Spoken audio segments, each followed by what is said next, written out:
6:30, and we'll call the meeting to order. And I think the first thing is just want to adjust the agenda to the amended agenda, which will be 5 ventilation project will be added to the financial items. Anybody got any questions on that? Nope. That's okay. Citizens' comments. Does anybody have any citizens' comments? Hearing none. We'll go to the ventilation project update. So, on two fronts, the installation on the pipes, the replacement, that is almost complete. It might have even been done today. I didn't get a chance to talk to the gentleman that's doing it, so it's going to be done probably this week. So we'll have that all tied up. And Hayden has been working in the evenings the last couple of weeks trying to get that finished up, as well as the ventilation ductwork part. So he's hoping to get that done by Thanksgiving, he said. And then we can talk about getting the ceiling replaced, put back in there. Okay, So, so we're doing fine. yeah, we're doing well. Because the heat's going to be on.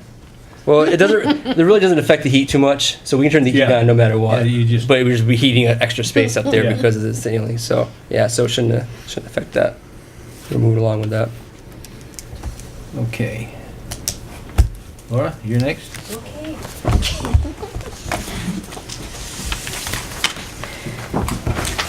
I'm actually going to give you this handout now as well, so you have everything all at once. Some of you have many copies. Paper. That's so unusual from Jeff, isn't it? And did you get color ones? There it is. Whoa. I saw this. I've seen it. We've seen it several times before. Yay. Oh, you guys are staying way over there. Well, there's a mic here. Do we need to stand at the mic, Mike?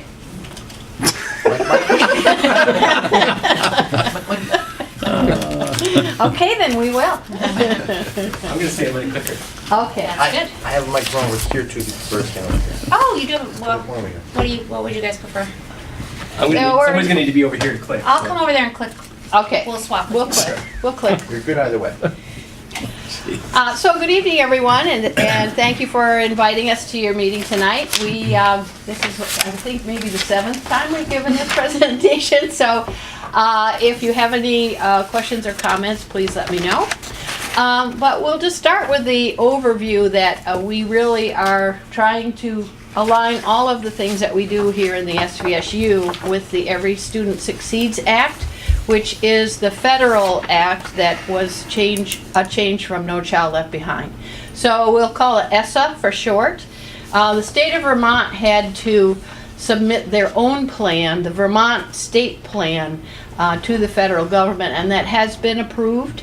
So we are now working under the Vermont state plan, which is quite newly approved, that reflects educational goals for Vermont in particular.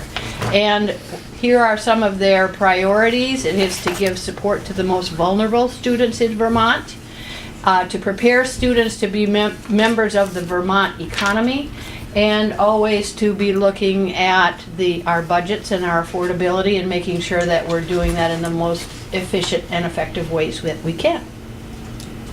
So we are also working with a new continuous improvement plan. It's just called CIP for short.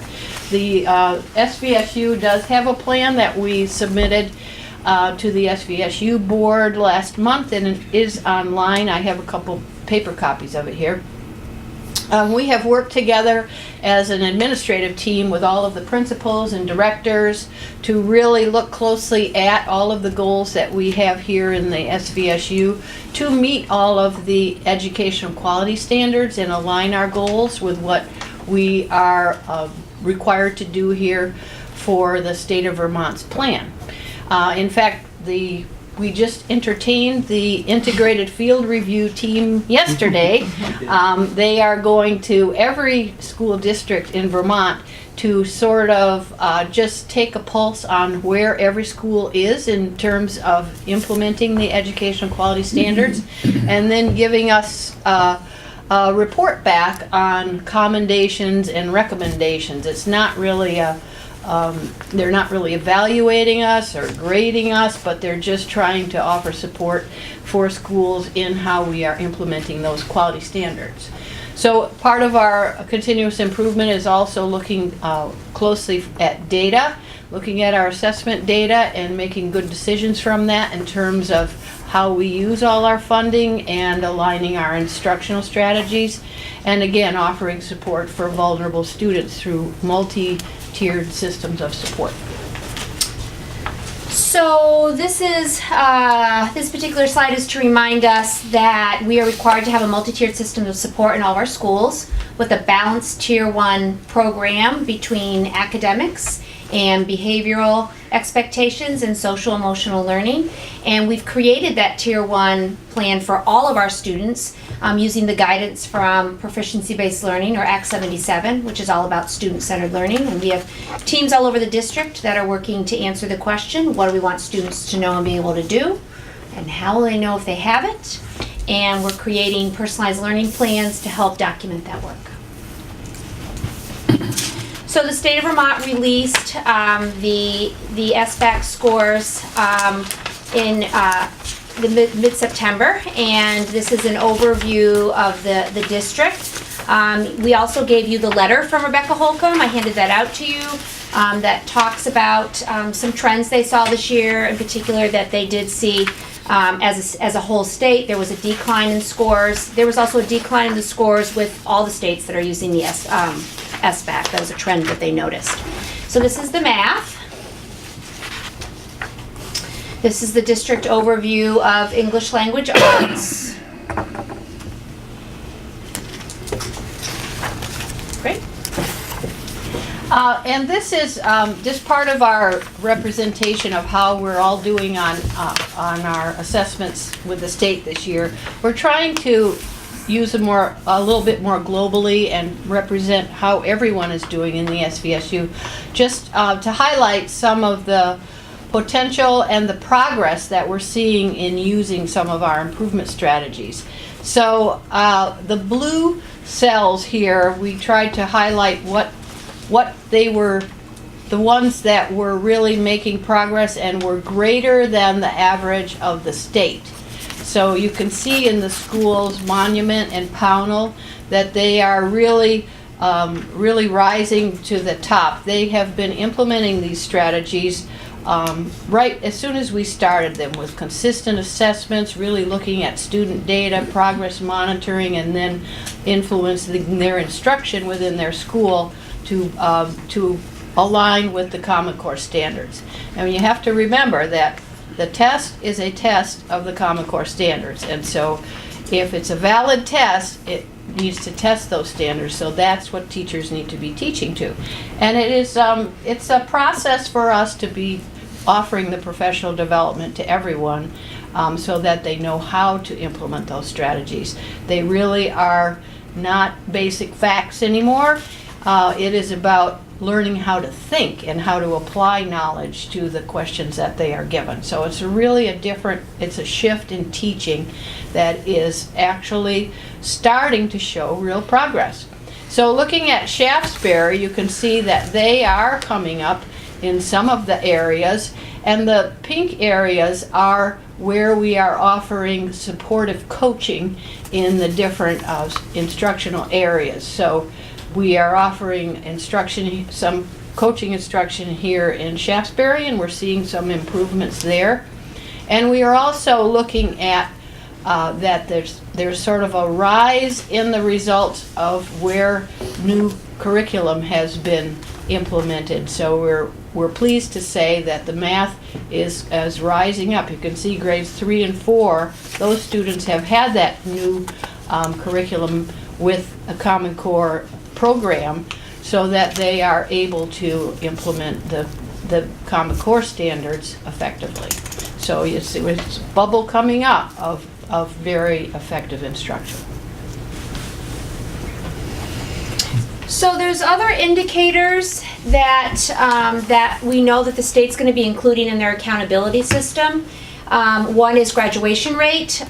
This data is from 2015-2016. That's the most recent graduation rate data found on the Agency of Education website. I did give you a glossary because we're also learning about how they're thinking about this indicator. Right now, we currently focus on the 4-year cohort graduation rate, which is listed from 15-16 at 84.47%.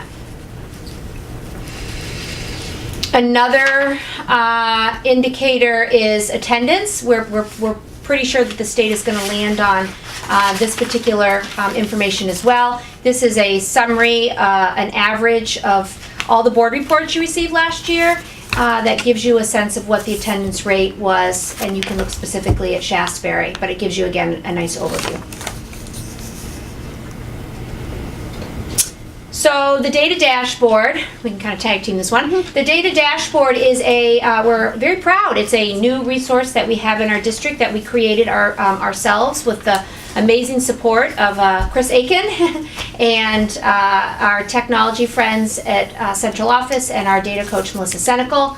And basically, if you're a classroom teacher or you're on a leadership team or you're working with a team of teachers, you want to have all the data right in front of you. And so if you look closely at the chart on the left-hand side, that's to give you a little synopsis that in one screenshot, you can be looking at your class's attendance data right next to their academic data, right next to their behavior data, and that will help you make really good decisions. Color coding helps to quickly get strengths identified and challenges. And the charts on the right side, so if you really want to dig deeper into one child, and our one child is Portia Placeholder. So if we clicked on Portia Placeholder on the right side, we would get a whole snapshot of that child, their academic data alongside their behavioral data, their attendance record, everything is right there. So this is the year of learning how to use this particular system, but we could not be more proud that it was created in our district with our own staff. Can I say something to this? Yeah. I just want to, and Laura remember this. This is I appreciate this as principal. Laura remembers my first year here. We were begging for something like this and trying to create it ourselves. And I really want to give kudos to the district for bringing this forward for the whole district. And we already use it now in Shaftsbury for EST students, and classroom teachers will be using it soon to look at their whole classroom as a whole and seeing where they need to get more supports in place and what they're doing really well. So thank you to Chris Aiken again, and thanks for Central for charging with that task and making it so helpful. Yeah, it's really been a nice collaboration with the curriculum department and the technology department, and really looking at putting the data in people's hands so it's in a usable and you included format. us as well. You Right. know, you ran it by Yeah. us and said, "This is Yeah. what you guys are looking for. This is what you guys need as principals." And so that And was this helpful. pulls the data right from our Infinite Campus, our student information system. So there's not a lot of inputting, but whenever we do a benchmark assessment, that goes right into every student's record, and then that is what is feeding the data to the data dashboard, which is kept very confidential and is only certain people have access to it, but then they can share that with people, certain classroom teachers, where it is appropriate. So this is just a little snapshot of the district level continuous improvement plan. We have 6 big overarching goals. The first is leadership, routines, systems, and goals. One action step we're focused on during this school year is the continued work that the administrative team is doing to look at data together. For example, next week we'll be looking at data together with the principals and the directors to see what's happening since the start of school, again, to plan for next instructional steps. Goal 2 is around tiered instruction, and a great example of that is an action step this year is that when we were reviewing our 2016-2017 data as an administrative team, we realized that 5th grade there was something going on with math, and we wanted to dig a little bit deeper and find out what it was. So we this year have come up with a coaching plan. Our district math coach, Pat Conway, and our data coach, Melissa Senecal, have been reaching out and are doing embedded coaching with our 5th grade teachers in their classroom setting using their curriculum and their primary resource, Go Math. Goal 3 is all around professional learning. Again, looking at our data, we went through a huge needs assessment with an organization called The Hill, which helped us as a district identify that we really needed to get back to making sure that our teachers had good information about what good first instruction looks like. So we are offering a kindergarten, first grade teacher literacy training that's all, again, ongoing. That's a couple hours every 6 weeks, and then we have coaching available if needed. And we're, again, another example would be we're providing Wilson training, which is an intervention that we use. So our special education teachers and some of our interventionists are, again, receiving a year-long intensive, very intensive training in how to implement Wilson. Goal 4 is around assessment. And as we showed you, you have a data dashboard in front of you, and one of our year-long goals is learning how to most effectively use that particular tool. Goal 5 is all around family engagement, and a great example is that we're offering parent nights this year to support our shift to standards-based grading.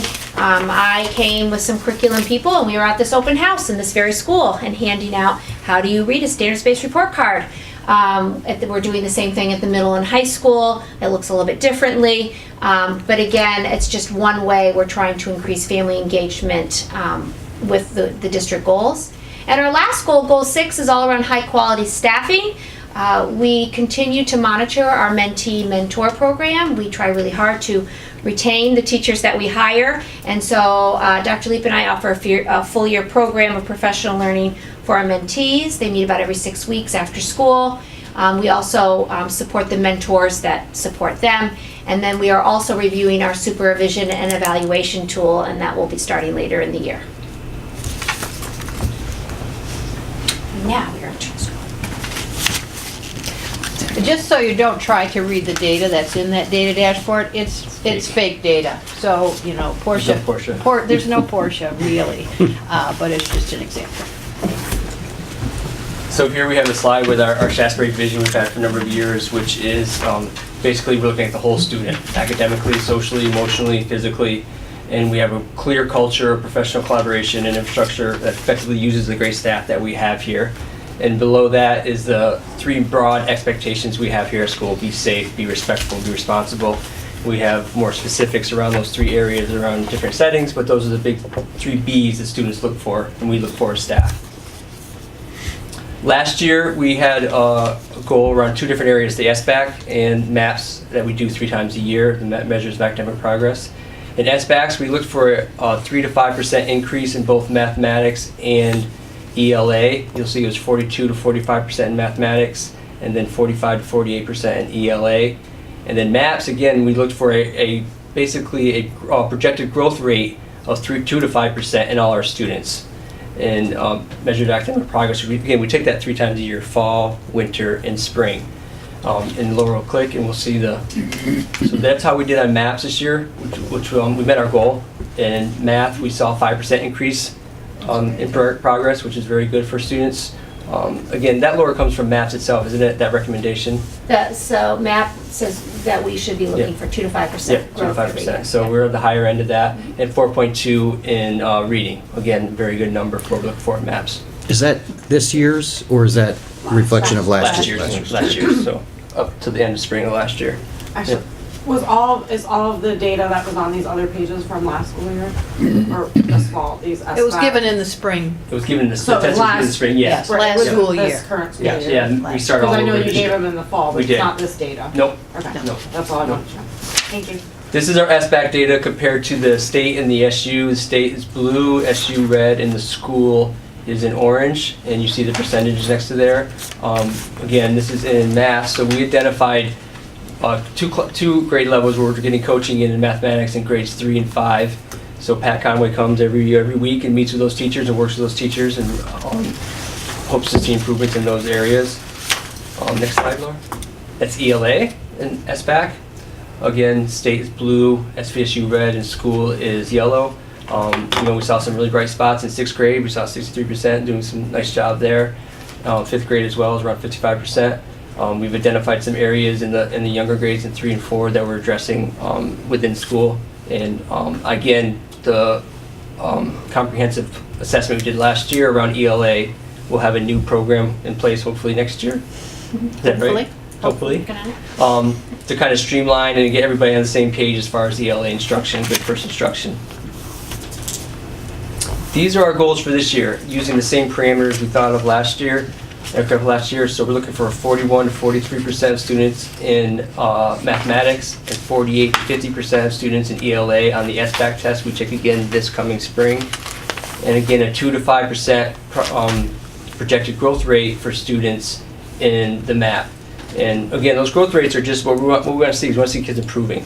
We're not necessarily going to see them all proficient at the same time, but we want to see them to be able to improve as the year goes on. These are our action steps that we've come up with, the school leadership team and the school as a whole. Before and after school tutoring, which we've been doing for a couple years now, which we've seen success there, and that's progress monitored every week. So when a classroom teacher is tutoring a student, they have to provide evidence that the student is progressing through the tutoring. It's not just them meeting with them every week and they hope they do well. They have to show that progress. There's goals around every student that's in tutoring, and they're striving to meet those goals with the teacher. K2 students receive targeted math and reading interventions. We've seen some success. Laura has worked really closely with our interventionists in getting a research-based intervention bank together, which is growing. I think it's growing by the year. And we've seen some success there, especially with our new math teacher. She's seen some significant progress in the students she's been working with in a short year and 2 months she's been here. EST team, again, we've made that process much easier here in the district. That's basically our educational support team that meets usually weekly on students. And we come together as a group and we say, okay, we have a student that's in need. What can we do to help the teacher that's maybe tried everything they can think of in the classroom? And give them supports they may not be aware of or didn't think of themselves. Teachers collaborate with SVSU math and data coach, like I mentioned with Pat Conway, or Melissa Senecal's here quite often as well, working with our teachers. Specific research-based interventions for all students and monitored for effectiveness. That's a key one there, is we want to make sure they're research-based, that we know that they're successful, and research has shown that, and that they're monitored for effectiveness within the classroom or the intervention room or wherever they may be used. And finally, continue to develop and implement our MTSS system, which is an animal that we continue to monitor and change as the year goes on. So these are resources needed to support our goals. Continued support from the Shaftsbury budget for staffing for early math interventions. Continued professional learning in many areas, including math, reading, writing, and our MTSS system. And continued support from the SVSU and Shaftsbury budgets to ensure appropriate materials available in those areas of math, literacy, and science. Last slide. That's it. Yeah, this is it. So as we close out, this last slide is a reminder that there are going to be 3 other shifts that will happen this year. The Agency of Education announced Action 1, which is that the Smarter Balanced, which is in the past couple of years been delivered at grades 3 through 8 and 11. This spring, they have told us, will be administered at grades 3 through 9. That does mean we're assuming that right now they're adjusting the questions using the 8th grade SBAC assessment and the 11th grade assessment. So we are assuming that 9th grade test is going to have to be something like a field test. We're waiting on more details.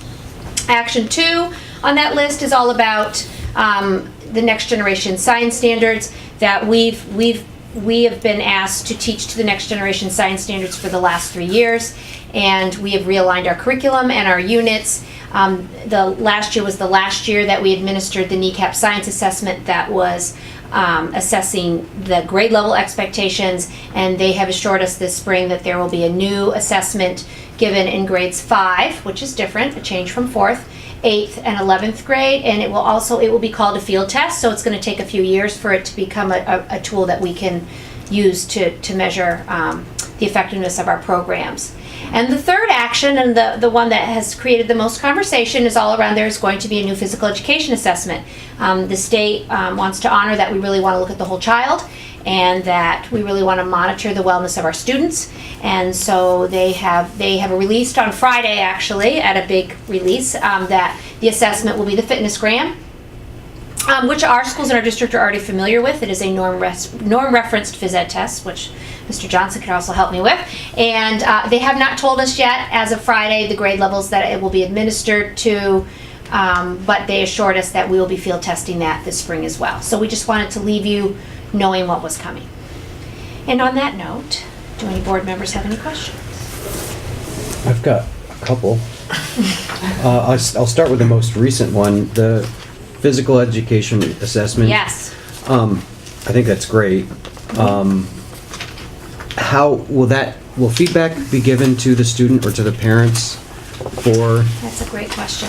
So I can't tell you that because they haven't told us that. My memory, and to jump in, my memory about the fitnessgram is my child would, because we use it in our district already, it's not as it's not in full implementation like it used to be, which is great that we'll be getting new fitnessgram kits, but you could do individual fitness information as well then as look at a group. Yeah, the fitnessgram, when I was using it at the middle school, it created a whole student report profile per how they did on each exam. And it tested everything from strength to flexibility to cardiovascular and everything else. And you get a very comprehensive report that you could send home to parents if they did. That's the way the state chooses to go. Right. The standards that the phys ed teachers teach to are new and are all about creating physically literate children. That's the lingo, which I love. Okay. And so I'm assuming that the reason they chose the fitnessgram is for that very reason, that it's going to measure those physically literate standards that our students are being asked to learn. The second question involves the change in tests and how that impacts scores, especially when everybody can get online today and say, "Oh, this school is underperforming or absolutely. overperforming or comparing Yes. one to the other," and you go Yeah. and change it, but you don't have any real results for 3 years. Yes, you got it. You got it. How does that? Yeah, so we're proud to say that internally in our own district, measures of academic progress has been around for, what are we on? Over 10. Yeah. 10 years. So it is like the one consistent internal tool we have. Okay, we also have adopted FastBridge, which is meant more for K through 2, and now we are in our third year of, so that's internal data that we have. As the laws changed between No Child Left Behind, we've moved to ESSA, they've readjusted assessments to align with that. And as the state, I've come to some boards and by invitation and talked about the shift in the standards. And for some of you, I know we've talked about that the state adopted a lot of new standards really quickly within the last 5 years. And it's a lot of work when you adopt, even for one area. And if we just look at all, it's like every area, we're talking, the Common Core I think has actually probably been around the longest at this point. So it does affect our testing, the state's testing cycle quite a bit. So we've been in this flux, this funny spot now for at least 3 years.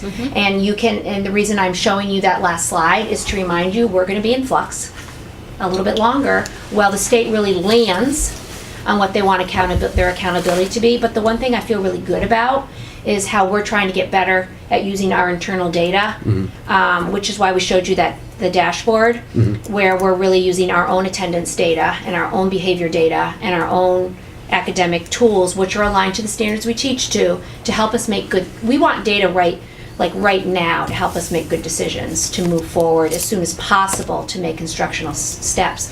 We have to remember that Smarter Balanced is given once a year. It's a summative assessment.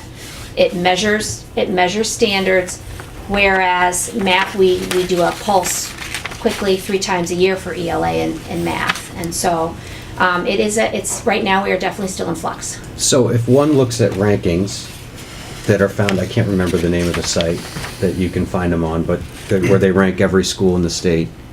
Okay, yeah.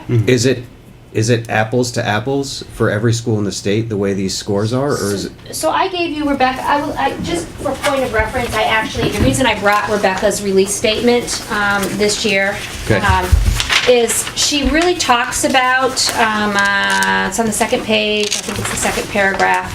She really talks about that the culture of Vermont is really different, and you have to remember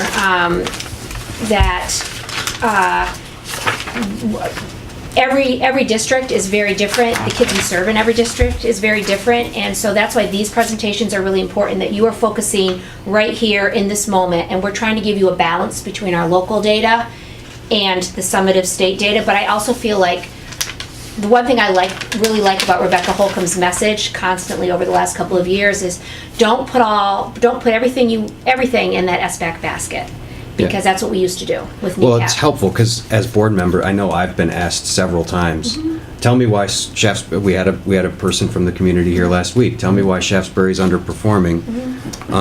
You guys should be only talking about this. You should be, he basically said you guys should be embarrassed, and I have a hard time figuring out exactly what the message back to those concerned people are. Which is why we're front loading you with a lot of resources. My biggest message is I taught in this district for 21 years, and I have lived through when everything was in the NECAP basket, like everything, once a year, everything, and it was just one moment in time where.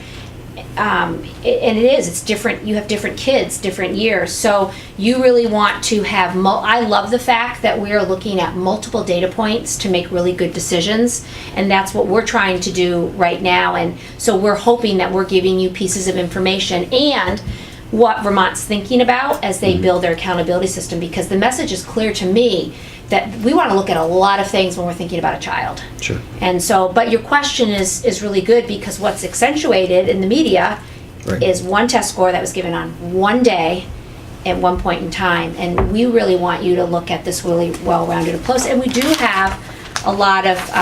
those are all the measures. We do have, we do see pockets of growth. It was great that Jeff could show you growth rate. Rebecca Holcomb last year, that was her focus. You should be looking at this summative assessment, that's criterion reference that looks at just the standards, and you should be looking at student growth rate, because if you can see kids grow, if kids might not be measured on this particular assessment or might be struggling with proficiency towards a standard, but if they're showing a huge growth in a year, we want to celebrate that, knowing that they're on the right track. We do always have work to do to figure out how we're going to get them to that grade level standard. That is our constant challenge. But I feel like some of the common themes I'm hoping you're seeing in your district as we are working as a team to really solve a really hard problem. So we're definitely moving in the right direction. And our MTSS system is addressing a lot of those. We're monitoring kids more now than I think we ever have. We know exactly where a kid is at any given point in time now. Yeah. Where, like you said, NECAP years, we waited till the end of the year, took the NECAP test, and saw how we were.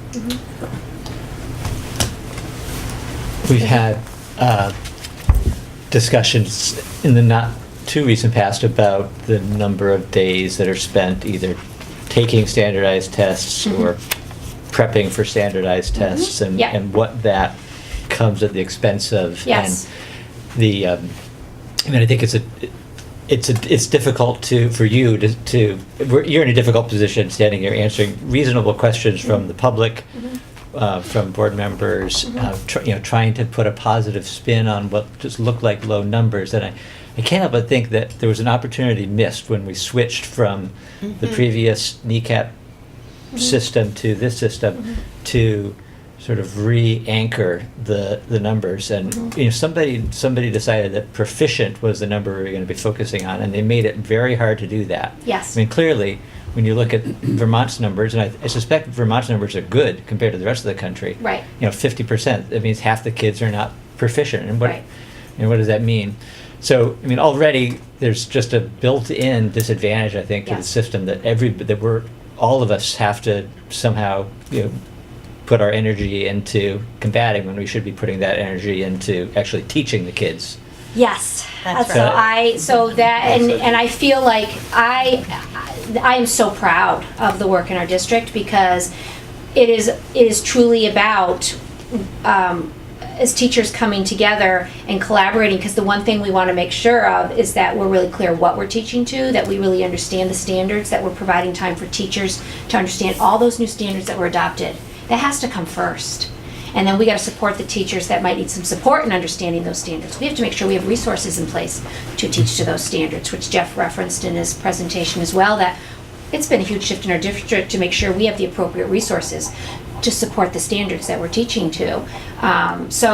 But I do feel there are challenges, but I do feel there's a lot of good energy in trying to do this. Is it- One other question? The switch that you talked about that's going to be taking place at the high school, going from 11th to 9th grade, Yes. is that the state's decision? Yes. Or, okay, so We have no SBAC tests control. SBAC would make a test available for any grade level. That's not, I don't want to answer, I don't want to say I know the answer. But this is Part a of state the- decision. Yeah, the part of the message, I think part of Vermont's feedback from administering at 11th grade was that SBAC rubs against AP, it rubs against the military assessment that you might possibly want to take, it rubs against the ACT, it rubs against like this whole bank of assessments that a junior might take, and so the state made the choice, so they've reached back out to our contractor, which is AIR, who administers SBAC to Vermont. So they're readjusting for 9th grade, but my interpretation of that then is you have to field test those questions, and so we're back in this place where I'm not sure if we're going to have data.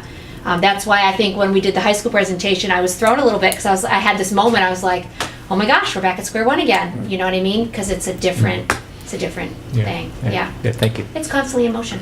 And the same for the science. I know, Dave, you're always interested in the Yes. science. We've been teaching to the Common Core standards in science, but the test generation. was Next generation. next generation. But the test was not on those standards, the one that we were taking. I was happy So to see the that result, switch. the results have looked very bad across Vermont because they're not actually testing what teachers are teaching. So it's all about, is a test valid and is it reliable? And a valid test means it tests what is taught, and reliable means is it consistent from year to year? Yeah. And sort of neither one is true at this point. Touching on, I think what David was talking about, I guess I just have to ask, for my own understanding, is how much of the day or how much of the curriculum is built around prepping for tests, and Yeah. instead of letting teachers be creative and if you got a fifth grade where it underperformed, all of a sudden does that teacher next year have to spend and you're looking for 2 to 5%? Do they spend 2 to 5% or 10% more time prepping for a test and therefore losing? We don't no. If you are so the SBAC is meant to measure the Common Core state standards for which our curriculum is built. So if you're teaching to your curriculum and you're just doing what you're doing every day, in that moment, that's what we want to have measured. Before the assessment, does the SBAC recommend? They do give you a practice assessment to get kids comfortable to the format. I will say the SBAC is a technological computer adaptive assessment, so there's a lot of tools. Do they do a little bit of exposure to that? But as long as you're teaching to the standards and doing what you're doing, then on that day, then let's see how they do. Okay? And the same with measures of academic progress, which is 3 times a year benchmark. That's just open your Chromebook and here it is. And we're just doing a check to see where you're at. And then teachers use, especially our internal data collectors, then to drive next steps, to group kids for instruction. So test prep isn't something we offer any professional learning in. We take the guidance that SBAC provides us to do those and you have access to those. If you go to SBAC Consortium, you can see what they are, the training test and the practice test. But no, please teach. Just teach to the standards. That's what they're supposed to measure. Same with the science. I mean, our district spent 3 years building units to align with the next generation science standards. If you're teaching to those standards, the goal is that they've advised us that the science assessment, which we are kind of happy about, it's been a 3-day event. Well, now they say it's going to be 2 one-hour sessions. Okay, so that feels kind of comfortable. So I have some questions here. For the dashboard, Yes. as a parent, could Yes. I ask to see this information for my child? No. So you can't see like the dashboard. You could, right now it's an internal tool. Yep. You could come in if you were going to have a conference and ask for if you were going to have a team meeting, is there specific data and we would be happy to talk to you about your child, but we can't put it in front of you. Okay. But the individual data about your child, you could ask about those components that are in there. Okay. None of that's a secret. Okay, so that's They could make a printout of us. Yes, there you go. yeah, they can do a student Yes. report for the Right. parent if Yes, they yeah. want to know where they're stand the benchmarks. So the second thing too, I'm glad you're going to evidence-based research. Yeah. I'd be happy to sit down at some point and look at that with you. Yeah. The big thing for me is you look at the K through second grade here Yes. for targeted math and reading. Yes. You know, a lot of the studies are huge benchmarks for kindergarten for reading and kids at risk. If you look at some of the information out there is evidence-based, you know, the children who are behind in first grade, you know, someone says they'll still be behind in fourth grade. Yeah, you're right. And the intervention parts, you know, Yes. it's pretty heavy Yeah. for those tier 1 is pretty standard, but that tier 2, there's a lot of time involvement. You know, Oh, how do we yes. build that in for the day to meet this evidence-based practice? Because I think right now you don't have the, you know, the day is so structured. And how do you give those kids that extra, you know, 60 minutes a day that's now a pull-out from a classroom? Well, I think And that- how are you addressing that? I think that's what Jeff is talking Yeah. about, developing the multi-tiered Yeah. system of support. It should not be separate and Yeah. extra. It's Yeah. how every teacher structures their reading block so that Yeah. those are built-in supports. And we are targeting Yeah. grades K and 1 Yeah. for reading K and read. instruction this year. We're having a very focused professional development on K and 1 Yeah. so that we build that base of solid literacy, reading Yes. skills. Because, you know, everything, you know, if you look at a lot of the reading stuff, is up until about 3rd, 4th grade. You know, it's learning to read. After that point, you know, the children's minds aren't, you know, It's not- they start changing. That's right. And learning a language at that point becomes hard. Yes. And at that point becomes, instead of learning to read, it becomes reading to learn. And the kids who are behind at that point are going to constantly be behind. Yeah. You know, unless there's intense, which Yes. is as you get older, you know, and this is, Yeah. you know, we're looking at elementary, but as you get to the high school, those kids are gonna be harder to bring to grade level. It They is. might never get there. Well, we're glad that you noticed that, because that's really our focus this year, is Because- building a very strong foundation. We're just seeing that the outcomes just need to improve in kindergarten, even pre-K. We're talking to the pre-K teachers about how do they start those early literacy skills so that kids can be reading earlier and solid and confident readers and writers. Doing a lot with writing this year, too. Yeah, oh, I love writing, yes. I think I might have hit everything. Let me just check. Like I said, I'd be happy to sit down with you about Absolutely. evidence-based stuff. Because I have quite the collection of that at home right now. Yeah, that'd be great. That'd be great. If I can just ask one more, sorry. Yeah. If we think about the whole student, Yes. I can't help but think that there's a huge element of that that's home, parents, guardians. How do we help with that? How do we be coaches for parents who, guardians who may be really looking for it? Do we, what are we doing creatively to help with that whole student and that huge element, which is when they leave here every day? Yeah, so I think one of the goals one of our 6 district level goals, one of the big 6 is family engagement.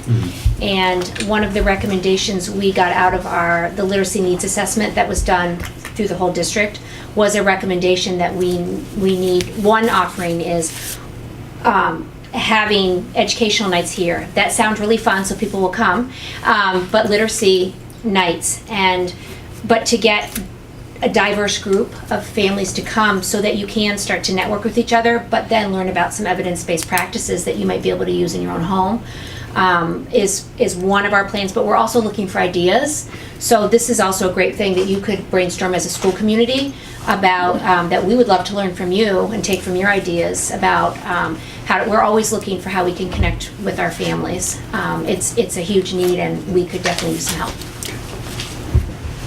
And it's a challenge to get people to engage in those kinds of activities. So if you have anything to offer or ideas, Well, if there's we're one glad thing- to try. And when we do get people engaged, we do, Yeah. Been there's very- supports and community Yeah. organizations that we can offer them when we have those math nights and, you know, the Dr. Seuss Yeah. literacy nights, Yeah. it's really impressive the number of people, Yeah. and frankly, the diversity of people that are here for those. And to the members of the board that may or may not have ever come to those, it's They're well it's attended. great to see. They But are. I think what, there's 2 or 3 of them a year, and you know, everybody has lives after work too, so I understand, but Yeah. certainly more of those things or more Yeah. of those types of things. That would be a great thing if you, to Even if brainstorm. it's inter-school, you know, Yep, yes. the Shaftsbury kids get invited to the ones at Monument Yeah. or Yeah. Molly Stark or Those are great ideas. vice versa.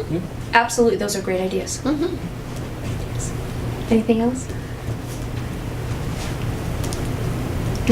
Thank you. All right, thank you. Thanks, Laura. Thank you, Laura. And Jeff. Yes, thank you.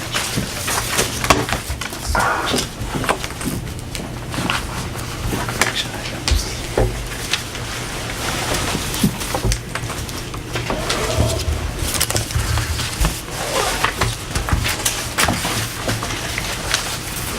I'm coming. It's in the dark.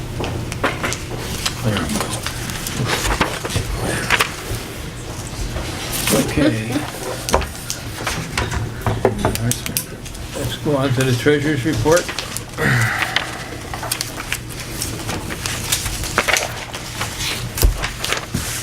Any discussion or comments? I'll move it. Now, second it. We have a move and a second. Any discussion? All those in favor? Say aye. Aye. Aye. Carried. Yeah. Okay, budget status report.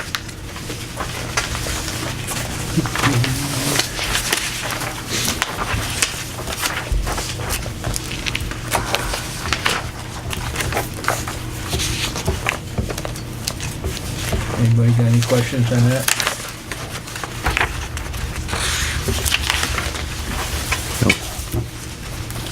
Okay, we'll move on.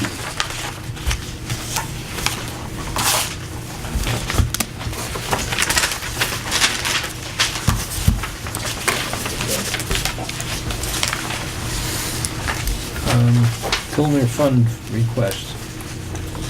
So I've had a request from a teacher as you saw in the budget or the treasurer's report, we have a little bit of money left over in the Tilner Fund, and she'd like to bring the Vermont Symphony Orchestra here for a visit later. It's not gonna be till spring, but we needed to stir up the funds if we were gonna bring them here. It's for Shaftsbury Elementary School, full day engagement. The fund is enriched opportunities. We would use the money from Tilner Fund. In the spirit of the Tilner Fund, this visit would provide our students the opportunity to experience classical music, learn about instruments that they may be unfamiliar with, and build an enthusiasm for music. So I'm asking for $930 from the Tilner Fund to cover that cost. What are you gonna do with the remaining $8.57? Yeah, $8.57. Find a really inexpensive, Can you buy a drumstick? maybe even a set. Triangle? Oh, now I can't afford to try it. Well, I think I asked the teacher to kind of round it close she could. Couple reeds, yeah. And to be honest, I think it's a little more than $930. We were trying to keep it within the Tilner Fund, and I would. Yeah, I think what we're trying to say is if you're gonna use it, you It's might as fine. well use it all up. Sure.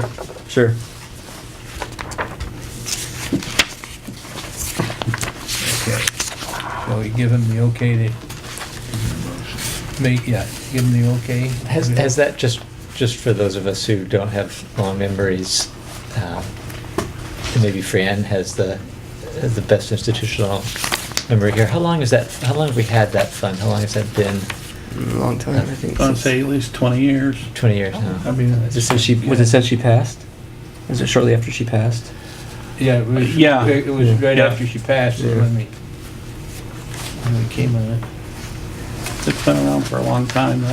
We'll definitely delete it.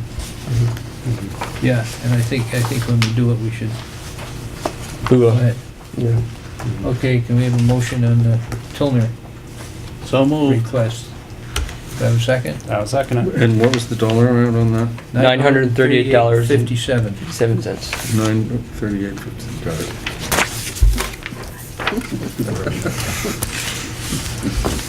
The balance could Plus be another, interest. could be 5 more cents though. by the That's time you just actually-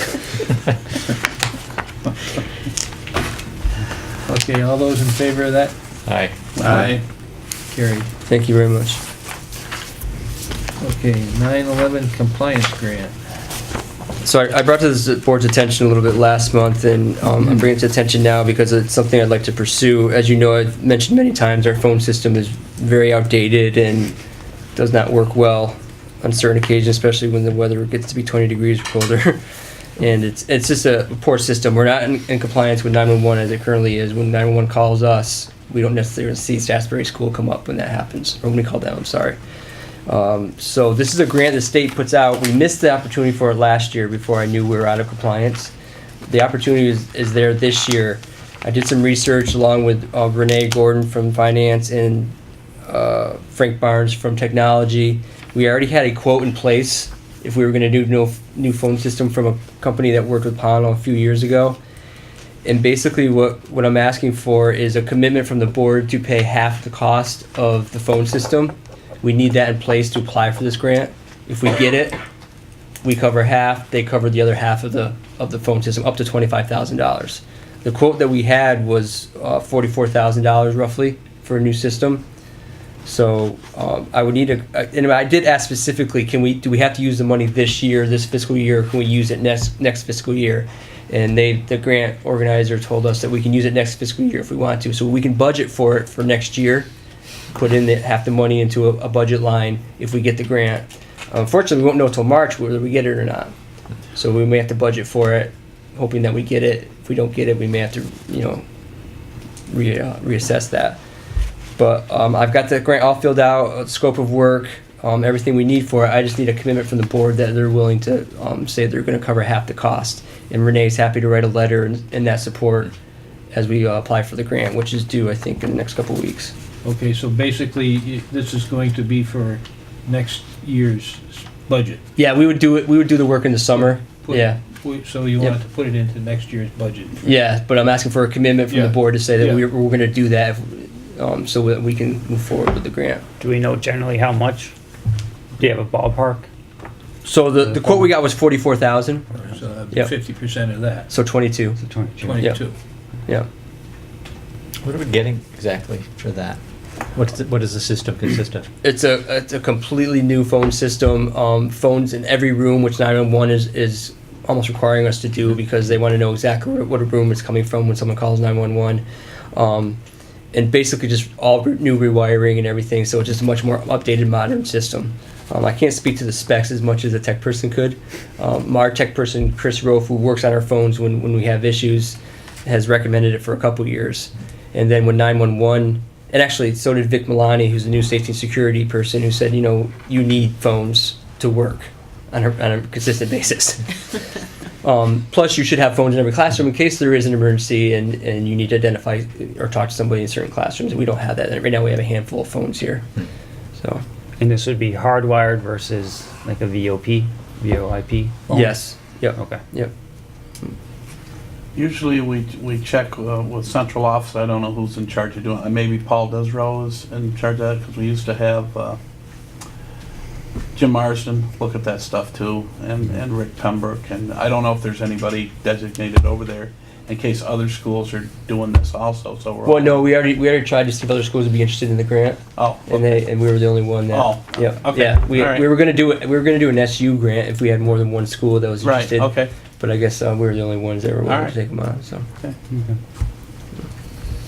And it's something we need to do sooner or later. I really feel like we need to have a new phone system that's working more consistently and effectively.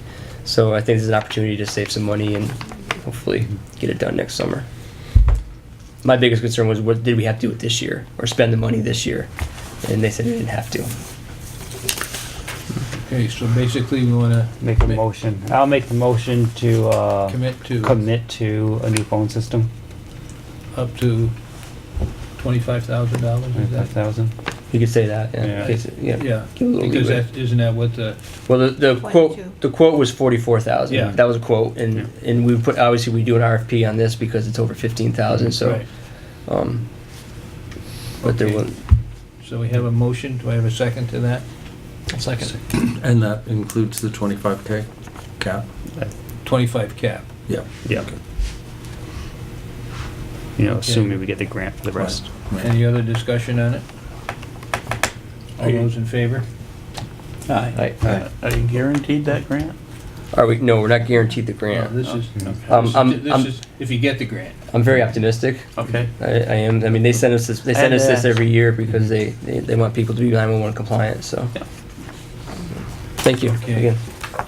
Now I have a, this was the agenda change that we had for the amended agenda. It's in addition to the ventilation project because we had an add to the Hayden contract for their work on tightening up the asbestos system. And it adds $7,780 to the labor and material to that, to the ventilation system repair work that we did. So I'm gonna need a motion to add that to that so they can get paid. Well, I'll make the motion. We're gonna have a discussion. I'll Yeah. second it for What discussion. is the Discussion. 7,700 for? That is for labor and material to insulate and tag all water and heat lines above the ceiling in the 1956 wing. It's the replacement of the insulation for the pipes that we took the asbestos out of. Oh, So so they took the asbestos What are they off and put in using the to, fiberglass.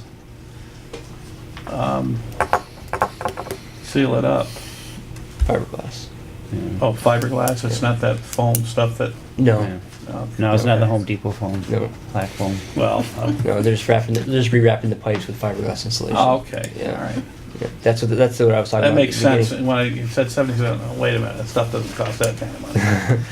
Okay, No, they're rewrapping the pipes. That's what I was saying. They're finishing up today, hopefully. okay. Yeah, this is, that came down online, the change order. Okay. And where do we stand with all the add-ins for the ventilation now? Do we know? Because we had the asbestos Just- removed. Yeah, We had this now tacked on, so there's 7 and 14 for 13, asbestos. 13, 14, yeah. So that's 21. well, we were taking it out of the Capital improvements, paving. Yeah, the capital paving, Yeah. capital Yeah. improvement. We're paving. probably gonna look at a cost for new ceiling tiles as well, because they may not be half-hour fire rated. The ones that we took down, the Mhm. fire marshal may be requiring us to get half-hour fire rated ceiling tiles. Okay. Could we have Renee do a report, just knowing where we stand currently, Mhm. next Yeah, meeting? that would be a good idea. Yeah, see. You know, because like I mean, all these little 7 here, 14 there, it's creeping up to, another See where we are in that. $30,000, 20,000. As long as it isn't 800, I'm happy. Yes. Okay, so should we go on this? Okay, are we all set?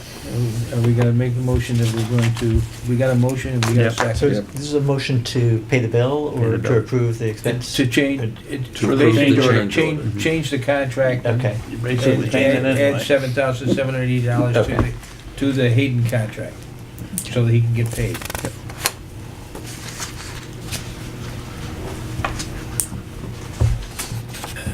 Did we give a vote? We just need to vote. Need a Yeah, I vote? moved it, he seconded it, so we're all set. Can we have, all those in favor? Aye. Alright. Carried. Okay, that's it. Approval of support staff contracts.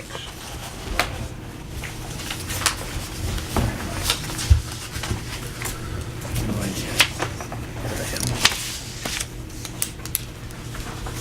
idea. These are the contracts that we've seen before, and I did not get any papers on it. Fran, were you on this committee? ESP? You're in a Yeah. ESP. Yeah, I don't have anything here. Yeah.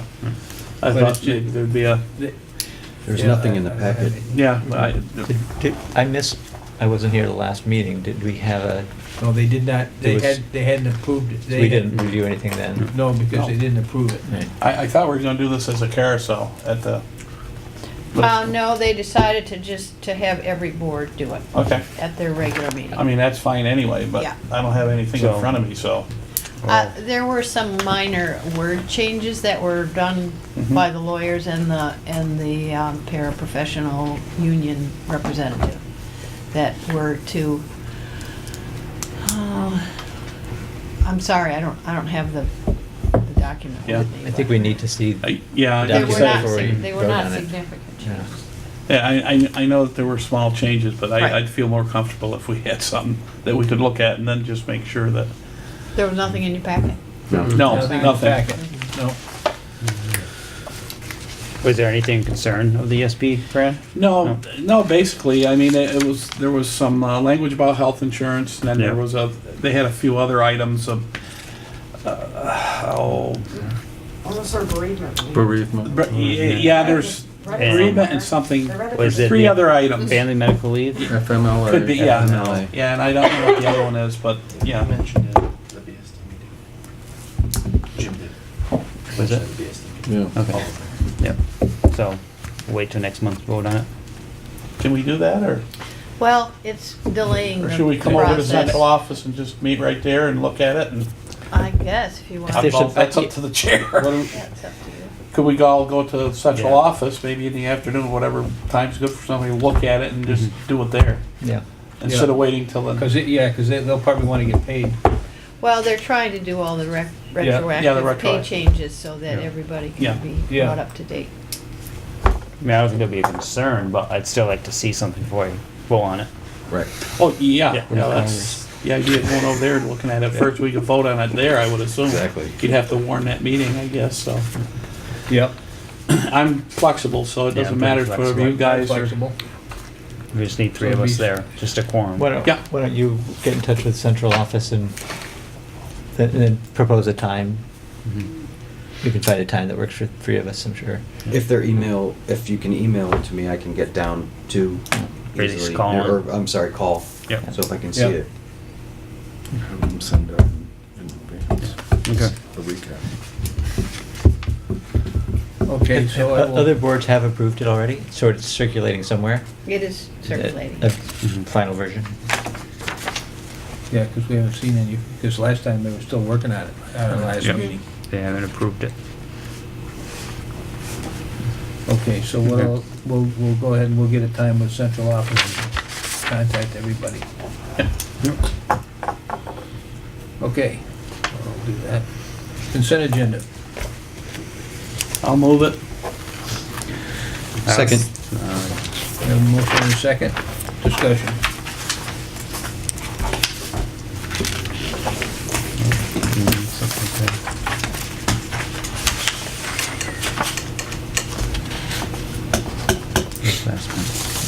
I didn't have any comments on it. Do we have any other comments? Anybody have any other comments on the consent agenda? All those in favor? Aye. Opposed? Carried.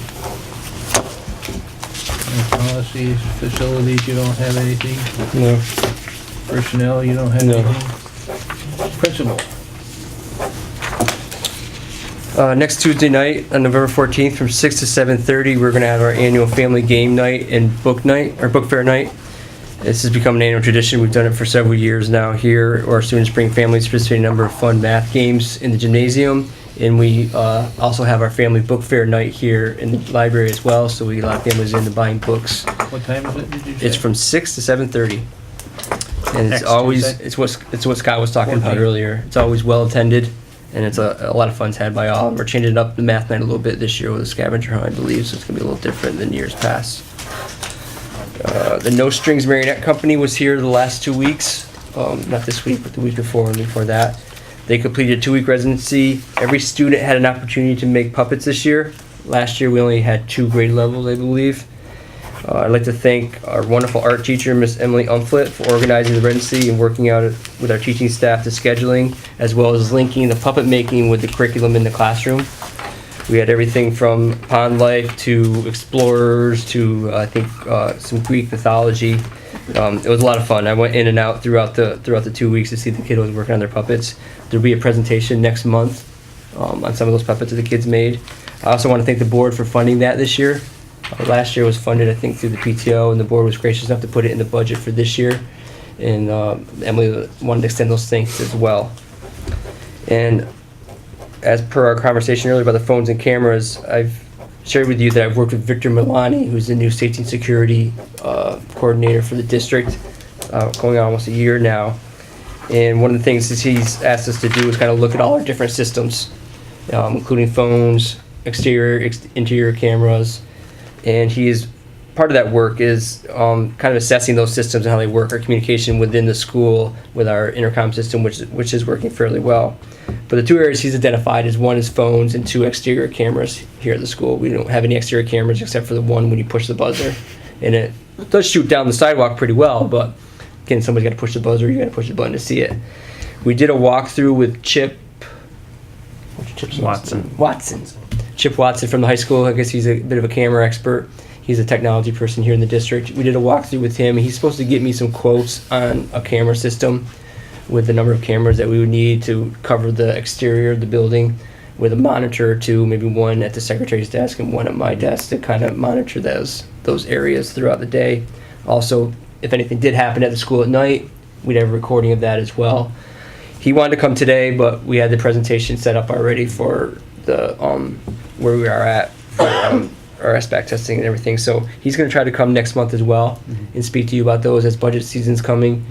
We may be talking about adding those to the budget possibly. Can we just, because I know we did it 2 years ago, Jeff. Yes. Just revisit the host security again, because we talked about it 2 years ago and we're kind of heading back down that road. So maybe have a more detailed plan of what might need to be done or changes. Because we talked about the front doors before and adding secondary doors and cameras.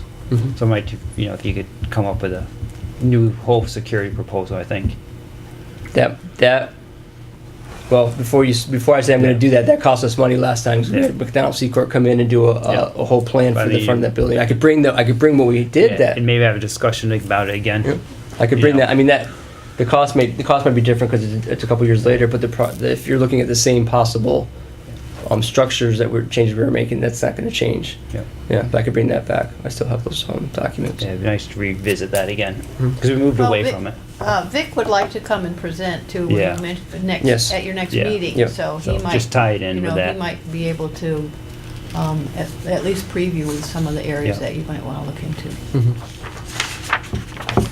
And there's one other thing I wanted to mention. I can't remember what it was. I think I'm good. Okay, I just want to comment on the part of the consent agenda about the nature's classroom, and that's set up for next May, Yes. and I do think that's a great project. The kids are already talking about it. They really get into it. Yep. I know, because they do that. My grandson's did one last week, Yep. and we talked about it all the time. Yep. Yeah, our sixth graders are already talking about it. They know they're Yeah. going. They're already getting excited about it. So. And that's a good thing. Okay, so we have, next meeting will be December 13th. I'll just add another other. I got another other. Yeah, but I had to do I'd at least thank the people of Shaftsbury for voting yesterday, the ones that did go out and vote. Act 46, the merge did not get approved, in case people didn't read the banner or hear other places. So right now, we have to go back to the table and do the section 9, which is the next piece to figure out what the plan is going to occur at this point. So for the people who didn't hear, it wasn't approved for the merger at this point. But again, I would Again. too thank the people of Shaftsbury, because they did approve it here in Shaftsbury. And they did in Bennington. But we needed 3 districts. three districts to have it be So, approved. I don't know if we can just spend a couple minutes talking about, just following up on what you just said, Jeff, about Section 9, whose responsibility that is, whether it's the board directing central office or whether the superintendent doesn't need us to give him that direction and is going to jump on it, or whether in fact it's not the superintendent's office but our responsibility. I don't know if it's even, it might be an SVSU Because you have to meet the criteria of the I law, think it will which be is each board. a K through 12. Each board, because board. you have not merged. Yes. So each board will have to Mhm. say why you think you don't need to. But you have to tie in MAU with the Right. K through 12, and you can't Right. do that at this board level. Right. So I don't know how else they play out, but it needs to be done by It's gotta be done by the end of the year. the end of the year. The end of the year. Yeah, so, School year or? no, December. December I think it's the 23rd or something. 23rd. Yeah. So I had a thought, and I'll just mention it now, and people can respond or not. But so understanding that somebody has to put some sort of a plan together and turn it into the state, in theory anyway, I suppose we could do nothing, and because whatever we put and submit to the state may not make any difference anyway. But given the outcome of the vote and how Shaftsbury fairly strongly approved it, and Bennington even more, 3-1, I think I saw. 3/4. So our town and Bennington seem to be convinced that merging would be the right thing to do. So my thought is to, without making anyone do any work, essentially take the proposal that's already been done and tailor it to Bennington and Shaftsbury. So Bennington and Shaftsbury would like to propose that those two districts merge, and Pownell and Woodford can jump in if they decide at the last minute that they think there's some advantage to doing that. I'm not sure that there's any advantage to it, but it signals anyway to the state that we're listening to what the voters said, and we understand that the incentives are gone, but we'd still like to maintain, for example, the additional year before schools are closed. We want to have the protection of having 2 votes before schools are closed. Things that were worked out with a lot of planning and thought. Voting balance. Yeah, the board makeup might be a little challenging. It would no longer be smaller towns offsetting, Bennington. So maybe instead a completely at-large board system. So it doesn't matter. I mean, we're one district now. It doesn't matter where you live. It doesn't matter if you're in Bennington or Shaftsbury. We're one district, and you have a 5-member or 7-member board or whatever, and the best candidates come forward, and maybe they're all from Shaftsbury. And honestly, I don't know how to even start that Section 9 report. So none of us know. I looked at the general criteria the state put out, and there are things that I don't understand. So Yeah, Right. is there an actual form that's gotta be filled out? I think so. it's an actual form. Then you have to do a write-up, and you answer. You basically all the benchmarks will Act 46 so to achieve, and you're supposed to resubmit effectively a new article of agreement. It sounds like, of what the plans they look like, and how you're going to meet 900 students per school. How you're going to do efficiencies. How you're going to reduce staff, like all those there's 5 criteria that you have to hit under Act 46, and you have to say how you're going to make those things occur. So like I said, I don't know if it's an SVSU thing because everybody's involved, because MAU, I don't know quite how to move It would forward. probably go through SVSU, I would assume. Yeah. Everything else has, so. Yes. I just say that. Yeah, to for be me- continued, To be because, continued. I mean, this is I- day after, and I Yes. think the lawyers are still talking about And they might- what are the next Yeah, steps. and you still have that 30-day protest, so, Right. somebody could revote in 28 And days. they may reconsider Yeah. towns, and So they can still do it's that. on the drawing table for December, Right. potentially. Right. Well, the only thing for me, for Act 46, I wanted it to go down anyway, but the point of it is, if you look at the numbers of people that voted, it's disheartening. You got at least 10%. 2,500 registered voters, probably 3,000 in Shaftsbury alone. Look at Bennington. You looked at the numbers. I mean, they got over, 12,000 people. And I've said it before, Dave's heard me come at the SVSU or MAU, and voter apathy. If it went up, if it passed, fine, as long as it passed, people vote. People don't vote anymore. But they So- didn't. So it's a very small majority of people that voted. Just look at the people who voted on that water bill for Bennington. There was a small amount of That was people. It's Smaller just, turnout. it's like, how do you get people, I think what I'd love to do, maybe they should make it a law. If you don't vote, you get fined $50. You can outvote then. How do you do it? I mean, it's disheartening to have people, they throw away the right to vote on an issue, whether you're for it or against it, and I just shake my head. I said, why bother? It's very, very disheartening to see that, those low numbers like that. And sometimes when there's a close vote, like there was yesterday in Woodford, for example, people see, if I had voted. Yeah. Could have made a difference. Wednesday morning Two people quarterback. Could have made a difference. Two people.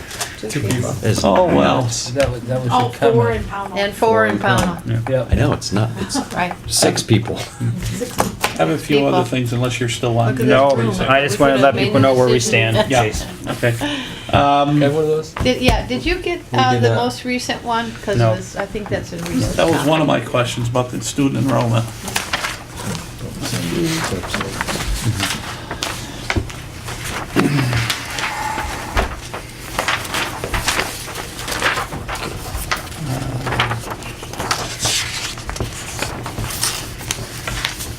Is that number right, 208? I believe so. And we're down Before we were again. 214 the last month. People moving. Wow. I mean, they've all gone down across, except for Ben L has gone up. Okay, 27 before, another. You So have you're that looking at memorized? $408,000. Oh, Yeah. from last month, from last year, that's last So year's number. Before we even Yeah. I'm not started. having any more kids, Fran. I'm done having kids. Well, I suggest you revisit that. No more. We don't have any volunteers in this Wow. room. That's, okay. Well, yeah, that's a big difference. How about Mike?